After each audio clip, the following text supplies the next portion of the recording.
Eligibility criteria इन iris analysis business. तो कोई भी व्यक्ति जो आइरिस एनालिसिस के बिजनेस से जुड़ना चाहता है और आइरिस एनालिसिस की कम्युनिटी का मेंबर बनना चाहता है तो उसके लिए एक एलिजिबिलिटी क्राइटेरिया है। वो क्राइटेरिया क्या है कि वो व्यक्ति कम से कम 25 इयर्स का होना चाहिए, उसकी एजुकेशन क्वालिफिकेशन कम से कम ग्रेजुएशन होनी चाहिए और उसे इंग्लिश पढ़नी लिखनी और बोलनी आनी चाहिए। उसके अलावा उसे एक एग्जाम देना है और उस एग्जाम में उसके मिनिमम 75% मार्क्स आने ही चाहिए। तो ये तो सिर्फ एलिजिबिलिटी क्राइटेरिया है, परंतु उसके बाद उसे एक एग्जाम भी देना है जिसमें उसे 75% मार्क्स लेकर आने हैं। और कई बार कुछ लोग बोलते हैं कि सर एग्जाम की क्या जरूरत है, क्या मैं बिना एग्जाम दिए इस प्रोफेशन से नहीं जुड़ सकता?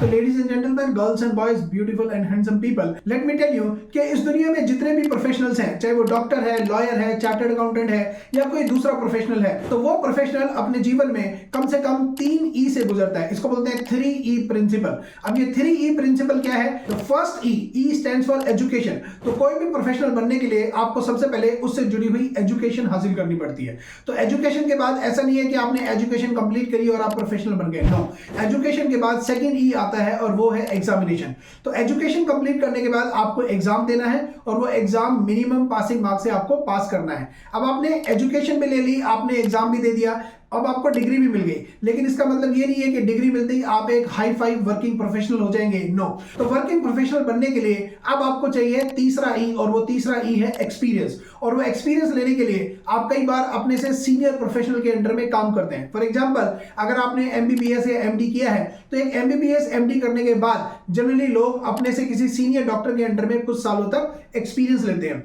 अगर किसी ने लॉ किया है तो लॉ करने के बाद, लॉ की डिग्री करने के बाद वो व्यक्ति अपने किसी सीनियर लॉयर के अंडर में कुछ सालों का एक्सपीरियंस लेता है। और इस तरह से कंप्लीट होते हैं तीनों ई, एजुकेशन, एग्जामिनेशन और एक्सपीरियंस। और जब ये तीनों ई कंप्लीट हो जाते हैं उसके बाद कोई भी व्यक्ति बनता है प्रोफेशनल। तो यदि आपको किसी भी फील्ड में प्रोफेशनल बनना है, आइरिस एनालिसिस के फील्ड में भी अगर आपको प्रोफेशनल बनना है तो आपको ये तीनों ई से गुजरना पड़ेगा।